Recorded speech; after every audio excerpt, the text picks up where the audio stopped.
জনাব M A Aziz, যেমনটি আসলে অধ্যাপক আব্দুল মামুন বলছিল যে আনসারদের যে সচিবালয়ে ঘেরাও কর্মসূচি বা তাদের বিক্ষোভ, তাদের দাবি দেওয়ার পেছনে কোনো ষড়যন্ত্র আছে কিনা, এমনটি আপনিও মনে করেন কিনা? আমরা কি অলৌকিক ক্ষমতা বলে সমস্যার সমাধান চাইছি কি? ধন্যবাদ আপনাকে। দেখেন, দাবি দেওয়া হয়তো যারা বঞ্চিত তারা করবে, তবে এই আনসাররা যে ২-৩ দিন ঘেরাও করে রেখেছে, আমি কিন্তু এটাকে ভিন্ন চোখে দেখি। এটাকে সরলভাবে দাবি দেওয়া হিসাবে দেখলে হবে না। যেমন ধরেন, বিপ্লব যদি হয় তার প্রতি বিপ্লবের কিন্তু সম্ভাবনা থাকে। তা আমার ধারণা ১৫ই আগস্টে যে ৩২ নম্বরে জমায়েত হতে ডাক ছিল, সেটা ছাত্ররা রুখে দিয়েছে। এটা একটা প্রতি বিপ্লবের সম্ভাবনা ছিল। দ্বিতীয়ত, বিচার বিভাগীয় কু হওয়ার সম্ভাবনা ছিল, সেটাও কিন্তু এই ছাত্ররা ঢুকে সেটাকে নস্যাৎ করে দিয়েছে। এবং আনসারদের বিষয়টা প্রেস ক্লাবের সামনে বসেছিল। আমরা তো প্রেস ক্লাবে দৈনিক যাই। এই আনসাররা কত সাহস সচিবালয়ে ঢুকে গেছে, তারা ঢুকে উপরে উঠে জিম্মি করে ফেলছে উপদেষ্টাদের, অফিসারদের, কর্মচারীদের। এবং শেষ পর্যন্ত দেখা গেল যে আনসারদের একটা প্রতিনিধি গিয়ে আলাপ করেছে, যেটা বললেন প্রফেসর মামুন, যে তারা কিন্তু দাবি মেনেছে যে তোমাদের যে রেস্ট ৬ মাস থাকে, ঠিক আছে, এটা তুলে দেওয়া হবে, এটা কথা দিয়েছে। বাকি যে তারা জাতীয়করণ চাইছে সেটার ব্যাপারে একটা কমিটি করেছে, সেই কমিটি রিপোর্টের পরে এটা বিবেচনা করা হবে। এটা আর কি। এরপরে দেখা গেল এক পক্ষ মানল, আর এক পক্ষ মানল না। এই আর এক পক্ষ কারা?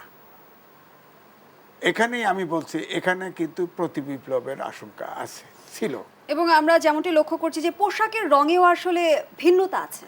প্রত্যেকটা না, সেটা হলো আমি একদিন জিজ্ঞেস করছি, এই তোমরা এই ৩-৪ দিন বসে আছো, টাকা পাও কোথায়? হোটেলে থাকো, হোটেলের টাকা কে দেয়? আর পোশাক এত চকচকা পোশাককে, আমিও তো আনসার রাখছি 11টা আনসার, তোমাদের এত চকচকা পোশাক কোত্থেকে আসছে? পোশাক বানানো হয়েছে নতুন করে, হোটেলে, প্রেস ক্লাবের পাশ দিয়ে হোটেলগুলোর আশেপাশের হোটেলগুলোতে রাখা হয়েছে। তাদের কে পয়সা দিচ্ছে বলেন আপনি? সারা বাংলাদেশ থেকে আনসার এখানে জমায়েত করা হয়েছে। তারপর আমার বক্তব্য হচ্ছে যে আনসার দাবি দেওয়া করতে পারে, কিন্তু দাবি দেওয়া মানা হলো। এবং এমনকি আমি দেখলাম শিক্ষার্থীদের উপর হামলা করলো কারা? হ্যাঁ, শিক্ষার্থীরা গেছে, হামলা করছে। তারপরেও ভিতরে ঢুকেও শিক্ষার্থীরাও বলছে যে আপনাদের ন্যায্য দাবির পক্ষে আমরা আছি। তার সত্ত্বেও তারা শিক্ষার্থীর উপরে হামলা করছে এবং ওখানে গুলি করছে, মাইন্ডেড, সেক্রেটারিয়েটের ভিতরে গুলি করছে। সুতরাং এখানে অবশ্যই আমি বলবো প্রতি বিপ্লবের সম্ভাবনা ছিল এবং ছাত্ররা ওইটাও নস্যাৎ করেছে।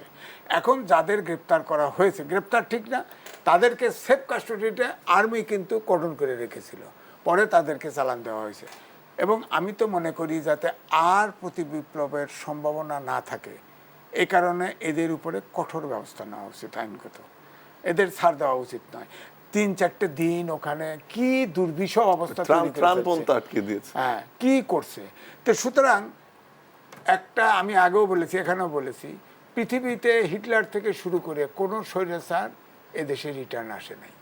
সেই দেশে দ্বিতীয়বার কেউ ক্ষমতা আসতে পারে নাই। বাংলাদেশে যদি আসে, আমি বলবো বিরোধী দলগুলোর দুর্বলতা এবং আমি বলবো যারা বিপ্লবের পক্ষের শক্তি তাদের সহনশীলতার কারণে আসবে। স্বৈরাচারকে কোনো ক্ষমা করা উচিত না, কোথাও না, কোনো অবস্থাতেই না। আমরা কি আবার আয়নাঘর চাই? আমরা কি আবার গুম খুম চাই? আমরা দেশে মুক্তিযুদ্ধ করেছি দেশ গণতন্ত্রের জন্য, বৈষম্যের বিরুদ্ধে। ছাত্ররাও তাই চাচ্ছে। আমাদের আকাঙ্ক্ষা এবং ছাত্রদের আকাঙ্ক্ষা মিলে গেছে। আমরা এই দেশ গণতন্ত্রের দেশ চাই, লুটপাট এগুলো হবে না, এটাই তো চাইছি। শোষণবিহীন, শোষণমুক্ত সমাজ মুক্তিযুদ্ধের সময়ও চাইছি। এই ছাত্ররাও চাইছে একটা মানবিক দেশ, আইনের শাসন, সুশাসন। এটাই তো গণতান্ত্রিক দেশে দরকার। তো সুতরাং এটা বাস্তবায়ন করতে হলে 16 বছরের যে শাসন ব্যবস্থা, যে দলীয়করণ, প্রত্যেকটা জায়গায় যে পরিমাণ দলীয়করণ, এখন লোক, যেমন প্রফেসর মামুন বলল পুলিশ দলীয়করণ, পুলিশ কোথায়? সর্বত্র দলীয়করণ।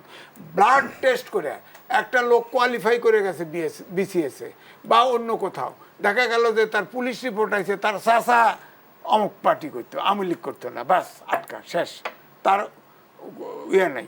এই জন্য তারা বলছে যে এই যে কোটা আন্দোলন করতে যে মেধার যোগ্যতা চাই, মেধার যোগ্যতা চাই। হ্যাঁ, অবশ্যই মেধাকে প্রায়োরিটি দিতে হবে এবং আইনের শাসন, সুশাসন, বঞ্চনা থাকতে হবে। আপনি দেখেন আমাদের ইনফ্রাস্ট্রাকচার অনেক ডেভেলপ হয়েছে, কিন্তু আপনি দেখেন সরকারি পরিসংখ্যান ব্যুরো, সরকারি পরিসংখ্যান ব্যুরো 5%-এর হাতে 41% অর্থ সম্পদ চলে গেছে, আর নিচের 5%-এর হাতে 0.31%। বৈষম্য কত দূর!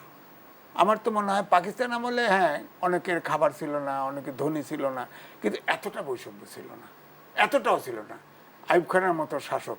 হ্যাঁ, তো এই জন্য আমি বলছি যে আমরা যেহেতু একটা গণতান্ত্রিক ব্যবস্থা, সুশাসন, মানবিক একটা দেশ গড়ার যে সম্ভাবনা দেখতে পাচ্ছি, আমরা মনে হয় যে এই দেশের জনগণ সবাই এটাকে সমর্থন করা উচিত, সাধুবাদ জানা উচিত।